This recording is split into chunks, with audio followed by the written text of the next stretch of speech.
Hey, Scotty, how you doing? It's always a little weird. Good morning, everybody. We are very pleased with the progress that we are making on the agenda for the country. President Trump has already signed a number of important pieces of legislation. This week, he signed 2 bipartisan initiatives to expand opportunities for women in science. This includes Barbara Comstock's bill to encourage young women to pursue careers in the STEM fields. Also, the president has already signed 3 bills into law that block harmful regulations. This includes protecting coal country from rules that would have wiped out thousands of good-paying, family-supporting jobs.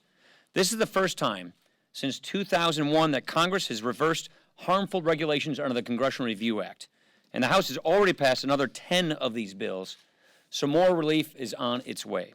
We're also making progress on our work to repeal and replace Obamacare. Working very closely with the Trump administration, we will soon introduce legislation to help lower costs, increase choices, and give people more control over their health care. We are united and we are determined to rescue people from this collapsing health care law and to keep our promise to the American people. Lastly, I want to take a moment to echo the president's strong condemnation of the recent anti-Semitic incidents that have been taking place across the country.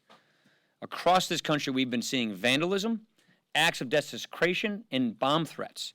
In Whitefish Bay, Wisconsin, right outside the district I serve, a community right in north side of Milwaukee, there have been 2 threats on the Jewish community center there, a community center I've been to. One as recently as February 20th. To think about parents getting those calls in the middle of the day, it makes your stomach turn. This is wrong. These threats and these attacks on Jewish Americans are vile and disgusting. They are rooted in a poisonous ideology of hate, and they must be wholeheartedly rejected. So on behalf of every Republican and every Democrat in Congress, on behalf of the whole House, I want our friends in the Jewish community to know that we stand with them. We stand with you. We've got to stand to help root out this evil wherever it may surface. These are disgusting acts of violence and vandalism and of bigotry, and they must be rejected. Questions? Did the Attorney General mislead the committee regarding his contacts with the Russians, and should he recuse himself? Well, okay, 2 questions. First, I would just refer to the Senate Judiciary Committee. I checked the transcript and all of that, so I can't speak to what the Judiciary Committee transcript is. Frankly, I haven't read that. Should he recuse himself? I think he answered that question this morning, which is if he himself is the subject of an investigation, of course he would. But if he's not, I don't see any purpose or reason to doing this. Let's take a step back for a second here. Number one, we know that Russia tried to meddle in the election. Why do we know this? Because we in Congress and the intelligence community did an investigation after the election which discovered Russia was trying to meddle in the election. This is something we all well know. Here's another thing. We have seen no evidence from any of these ongoing investigations that anybody in the Trump campaign or the Trump team was involved in any of this. We've been presented with no evidence that an American was colluding with the Russians to meddle in the election. This is something we also know. We're still doing investigations. You got to remember, in the House and in the Senate, the intelligence committees have been investigating this. The intelligence community itself, not the committees, but the community, did an investigation after the election and gave us the results of that investigation before the inauguration. The House Intelligence Committee just finished coming up with its oversight plan to continue investigations. We will always make sure that we are protecting our sources and methods and getting to the bottom of any of these things. But we have seen no evidence, been presented with no evidence that anybody on the Trump campaign or an American was involved, including with the Russians. What about the idea, though, that the Obama administration had tried to preserve some of this information that was coming out about Russia because they believed that this influenced the election? And secondarily, though, that was either A, an effort to keep the story alive because they don't like the outcome of the election, or B, contributes to what we're seeing now as these inquiries continue. Yeah, I think part of what is happening, I think Democrats are lighting their hair on fire to get you to cover this story, to try and keep repeating the same story. I think they're trying to get this coverage going. There's nothing new that we have seen here. This is stuff we've been going over. And by the way, we're going to make sure that we leave no stone unturned, and that is why our intelligence committees are conducting the investigations. And that's where they should be conducted, because you have to protect your sources and methods of intelligence gathering, which is why we have intelligence committees in the first place. To follow up briefly, is that what what you think that they were doing, the Democrats? Oh, I can't speak to I'm not going to speak to the motives of the IC, the intelligence community, before this. I can't speak to their motives.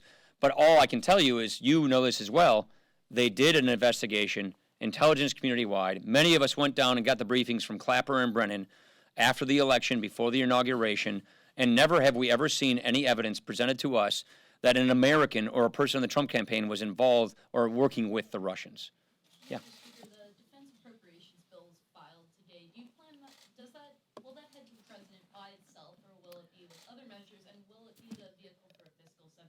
I would have to defer to the Senate on that one. We're passing that bill off the floor here in the House. Whether or not they can take it up, or they're going to do something with it, merge it with something else, that's more of a Senate question. For Senator McConnell, his problem is calendar. It takes him a lot longer to do things over there than it does us. So he's got to manage his calendar. So whether or not that goes separately or is added is something that you're going to have to ask the Senate. But what about 410 for principals in the House? Are you going to? Yeah, we're moving it. So you already know we're moving our bill. Are we going to have 11 bills moving? No. For FY17, we don't have the time for that as well. So we're going with defense first. We think defense is important. The reason we think we need to move defense as quickly as possible is a continuing resolution is uniquely bad for the military, because a continuing resolution for the military, they have to buy exactly what they bought last year, this year. That's not how the military operates, whether it's munitions, whether it's supplies. They need to have the flexibility through an appropriations bill that you don't have in a continuing resolution to be able to customize what they need, whether it's, supplies, munitions, bullets, missiles, you name it. Now let me go somebody in the back, yeah. Thank you, Mr. Speaker. Lisa from the PBS NewsHour at the Investigative again. Two questions. One on the Attorney General. I want to make sure I understand your position. You're saying there's nothing new here, and I understand you're deferring us to the committee transcript. But we now know that he did meet with the Russian ambassador, and in addition, he at least implied, and some believe he stated, that he had not spoken with the Russians.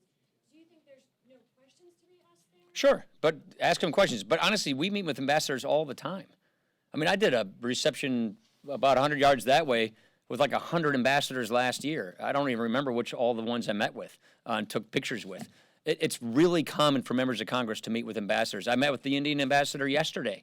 So that kind of thing happens all of the time. As to the rest of it, I would just defer you to Jeff Sessions and the Senate Judiciary Committee. Yeah. Thank you, Mr. Speaker. On the issue of immigration, there have been reports of immigrants who are in the country illegally, but who are otherwise longtime residents who have been living law-abiding. You mean don't have criminal backgrounds? Right. Being caught up in the raids. Notably, there was a case yesterday of a young dreamer down in Mississippi who was arrested and detained right after a press conference where she was speaking with clergy and others about her concerns about immigration.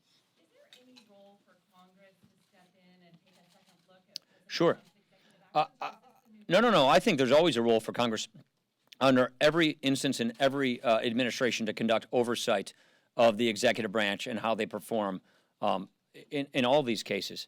I can tell you this.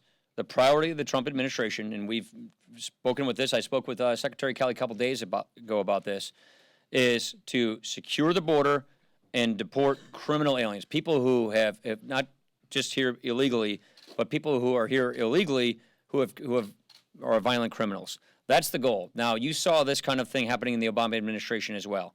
Sometimes people slip through the cracks, but the priority and the goal is to not go out there and deport dreamers. The priority and the goal is to secure the border and deport people who are violent criminals who are making our communities less safe. So what can Congress Manu. Mr. Speaker, if there really is nothing there on the whole Russia issue, why not just allow a special prosecutor to investigate? First of all, we don't have that law. Second of all, But you could pass a law when, to establish. my own view is you have to protect the sources and the methods of our intelligence gathering capabilities, especially with adversaries like Russia. And that is why the Committee of Jurisdiction, which is supposed to protect those methodologies, should be the Intelligence Committee. The Intelligence Committee, just so you know, Manu, they've been doing an investigation for some time now. They just recently added more scope to that investigation on a bipartisan basis. So you have Adam Schiff, the ranking member, Devin Nunes, the chairman, agreed to the scope of an investigation going forward, that is exactly where, from the Congress standpoint, that investigation should occur. Because remember, at the end of the day, we have to protect our intelligence assets. We do not want to compromise our sources and our methods of getting intelligence from any adversary, let alone Russia. Do you oppose a special prosecutor? We don't even have the law. You oppose legislation? Go ahead. I just wanted to ask about one aspect of this House. Who are you? Daniel Wrenches from Feature Story News. From what? Feature Story News. Okay. Yeah, we're an agency. Okay. One aspect Sorry. of the House Intelligence Committee investigation is to investigate the leaks themselves. So I'm sure some of my colleagues will be concerned that that will cross a line and will create a degree of insecurity among journalists. So can you talk about how you think that part of Sure. Leaking classified information is a crime. And if we have evidence that somebody in the executive branch is committing a crime, we should prosecute that person. Last question. Yeah. I wanted to ask the Freedom Caucus, the wife of the Freedom Caucus leader this week said, for a bunch of Republicans saying we need to hound your office, kill Obamacare because it's not real, repeal and replace. This is just, I guess, the latest example of conservatives sort of, squawking at the bill you're working on. And I'm wondering, what are you doing to get them on board? Are you concerned about this? Does the White House need to tell them specifically point blank that they're behind your proposal, if that is the case? Let me give you a quick refresher of history. We have been running on repealing and replacing Obamacare since 2010. In 2016, the House, in a bottom-up way, set a working group together, the Commerce Committee, the Ways and Means Committee, the Education Workforce Committee, and then any other member of Congress who cares about this issue participated in a working group to come up with a plan for what we would replace Obamacare with. Much of it was modeled off the Tom Price legislation, which we as conservatives have always seen as sort of the gold standard for replacing Obamacare. He's now the Secretary of HHS. That is the bill, the plan that we ran on in 2016. We told America, here is our vision for how we replace Obamacare after we repeal Obamacare. That's the bill we're working on right now. That's the bill we're working on with the Trump administration. We're all working off the same piece of paper, the same plan. So we are in sync, the House, the Senate, and the Trump administration, because this law is collapsing. And you can't just repeal it. You have to repeal it and replace it with a system that actually works. And that is exactly what we're doing. And I am perfectly confident that when it's all said and done, we're going to unify, because we all, every Republican, ran on repealing and replacing, and we're going to keep our promises. Thank you.